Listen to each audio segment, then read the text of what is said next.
De gouden vogel. Heel lang geleden leefde er eens een oude koning die 3 zoons had. Het paleis waarin ze woonden was gebouwd van sneeuwwit marmer en het had een dak van goudglanzende pannen die vonken schoten als de zon erop scheen.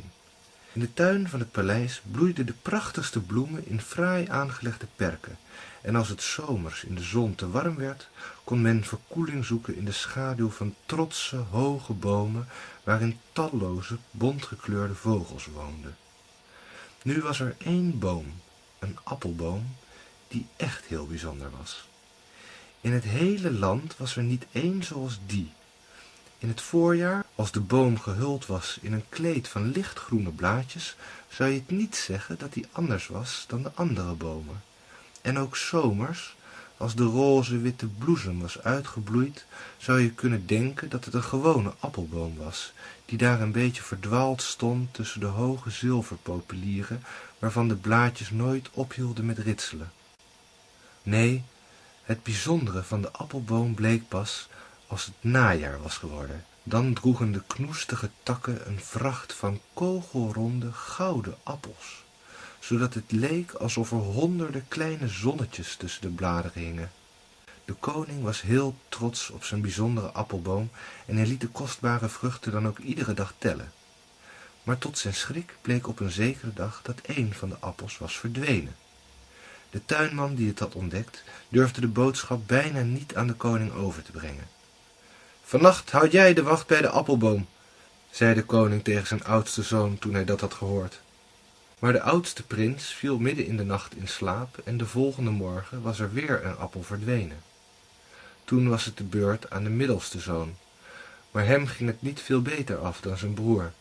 Toen hij wakker werd, was er weer 1 appel verdwenen. "Laat mij gaan, vader," zei de jongste zoon. Hoewel de koning er niet veel vertrouwen in had, gaf hij hem toestemming om bij de boom te waken. Om middernacht schrok de jongen op van vleugelgeruis. En tot zijn verbazing zag hij hoe een vogel van zuiver goud probeerde een appel te stelen. Hij legde aan om de dief te schieten, maar de vogel was hem te vlug af en verdween met zijn buit in de nacht. Een gouden veer uit zijn staart dwarrelde traag naar de grond. "Een gouden vogel!" riep de koning de volgende morgen, toen zijn zoon had verteld wat er die nacht was gebeurd. Hij draaide de gouden veer om en om tussen zijn vingers. "Die vogel wil ik hebben!" De raadsheren knikten instemmend. Zo'n vogel van goud was een vermogen waard en de schatkist kon best wat aanvulling gebruiken. Maar wie moest de vogel vangen? Zelfverzekerd kwam de oudste prins naar voren. "Ik zal hem voor u gaan halen, vader," zei hij, en het duurde niet lang of hij was al op weg. Aan de rand van het bos zat een vos. De prins, die een hartstochtelijk jager was, had er spijt van dat hij zijn pijl en boog niet had meegenomen. Hij wilde juist zijn zwaard grijpen toen de vos riep: "Maak me niet dood, edele prins, dan zal ik u een goede raad geven. Ik weet dat u op zoek bent naar de gouden vogel. Onderweg zult u langs 2 herbergen komen die zich tegenover elkaar bevinden, een deftige herberg en een schamel onderkomen. Ik raad u aan naar de laatste te gaan. Daar zult u geen spijt van hebben." Maar de prins luisterde al niet meer. Hij had zijn zwaard al gegrepen. Rakelings schoot het zwaard langs de kop van de vos, die zich haastig uit de voeten maakte. De prins zette zijn tocht voort en hij bereikte inderdaad na enige tijd 2 herbergen die recht tegenover elkaar stonden.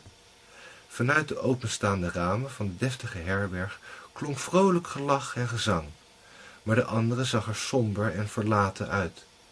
Even nog dacht de prins aan de woorden van de vos, maar toen haalde hij zijn schouders op. "Wat weten vossen nu van herbergen?" mompelde hij, en hij draaide de armoedige herberg de rug toe en stapte de andere herberg binnen. In de gelagkamer was het een drukte van belang. Het duurde dan ook niet lang of de prins was helemaal vergeten waarvoor hij op reis was gegaan. Zo had hij het naar zijn zin tussen de mensen met wie hij daar kennis maakte. Intussen was de middelste zoon van de koning ongeduldig geworden door het lange wegblijven van zijn broer. En ook hij besloot op zoek te gaan naar de gouden vogel. Bij de rand van het bos aangekomen kwam ook hij de vos tegen, die hem aanraadde naar de armoedige herberg te gaan, maar evenmin als zijn broer wilde de middelste prins naar de wijze raad van het dier luisteren. En toen hij bij de 2 herbergen was aangekomen, aarzelde hij geen ogenblik en stapte regelrecht de vrolijke herberg binnen. Daar werd hij verwelkomd door de oudste prins, die zich nog steeds kostelijk vermaakte. Hij was heel blij zijn broer te zien, want zijn geld begon zo langzamerhand op te raken. In het paleis hadden de koning en zijn jongste zoon vergeefs op de terugkeer van de 2 prinsen gewacht. Nu ga ik erop uit, zei de jongste prins, en de oude koning keek hem zuchtend na. De prins had al spoedig de rand van het bos bereikt, waar de vos al zat te wachten. Goedemiddag, vos, zei de prins vriendelijk, want hij was een zachtaardige jonge man die helemaal niet van jagen hield. Goedemiddag, prins, antwoordde de vos. U hoeft me niet te vertellen wat het doel is van uw tocht. Klim maar op mijn rug, dan help ik u een eind op weg. De prins sloeg zijn armen om de nek van het dier en het volgende ogenblik suisden ze samen door het bos. Ze maakten een zweefsprong over de beek en bereikten in een ommezien het dorp waar de 2 herbergen tegenover elkaar lagen. Als ik u een goede raad mag geven, zei de vos, slaapt u dan vannacht daar. Hij wees naar de herberg waar een flakkerend kaarsvlammertje aangaf dat de waard nog wakker was. De prins wierp een vluchtige blik over zijn schouder naar de andere herberg, die baadde in een zee van licht, maar zonder uitleg te vragen deed hij wat de vos had gezegd. Die nacht sliep hij als een roos en de volgende morgen ging hij opgewekt weer op weg. Onder een struik aan de rand van het dorp zat de vos al op hem te wachten. Klim maar weer op mijn rug, zei hij tegen de prins.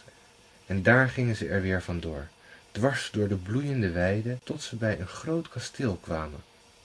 De wachtposten slapen, zei de vos. U zult binnen de gouden vogel vinden, in een houten kooi. Maar de sierkooi die ernaast staat, moet u laten staan. De prins sloop langs de slapende soldaten en bereikte de zaal waar de gouden vogel heen en weer wipte in zijn houten kooi. Vlak naast hem stond een sierkooi, gesmeed uit het zuiverste goud. En zonder aan de raad van de vos te denken, wilde de prins de vogel in de sierkooi stoppen. Maar op dat ogenblik kwamen de soldaten aanhollen. Ze pakten de prins beet en sleurden hem zonder pardon mee naar de koning. Eigenlijk moet ik je ter dood veroordelen, zei de koning, toen hij het verhaal van de prins had aangehoord. Maar omdat je alles zo eerlijk hebt verteld, zal ik je genade schenken. Echter op 1 voorwaarde: je moet me het gouden paard brengen, dat sneller is dan de wind. Als je dat lukt, krijg je van mij de gouden vogel. Moedeloos verliet de prins het kasteel. Waar kon hij het gouden paard vinden? Maar het geluk bleef hem gunstig gezind, want daar verscheen de vos. Die zei tegen hem: wees niet verdrietig, prins. Ik zal u nog een keer helpen, al hebt u dan niet naar mijn raad geluisterd. Ik zal u brengen naar de stal van het gouden paard, dat u gemakkelijk zult kunnen meenemen, omdat de knechten slapen. Maar denk erom, het gouden sierzadel zal u moeten laten hangen. Op de rug van de vos had de prins de stal al snel bereikt. Maar toen hij eenmaal binnen was, dacht hij niet meer aan de raad van de vos en wilde hij het gouden sierzadel op de rug van het paard leggen. Op dat ogenblik begon het paard te hinniken. De stalknechten werden wakker en voordat de prins wist wat er gebeurde, stond hij voor de koning van het land, die hem streng aankeek. Je hebt mijn paard willen stelen, zei hij, en eigenlijk is dat een onvergevelijke daad. Maar ik zal je genade schenken, als je mij de koningsdochter uit het gouden kasteel brengt. Mistroostig liep de prins naar buiten. Hoe moest hij de koningsdochter vinden? Verdiend hebt u het niet, klonk toen de stem van de vos. Maar klimt u maar weer op mijn rug, dan zal ik u naar het gouden slot brengen. Bij het slot aangekomen wachtten de vos en de prins tot middernacht. Zo kan u elk ogenblik komen, zei de vos. En als u kans ziet haar een kus te geven, volgt ze u waarheen u maar wilt.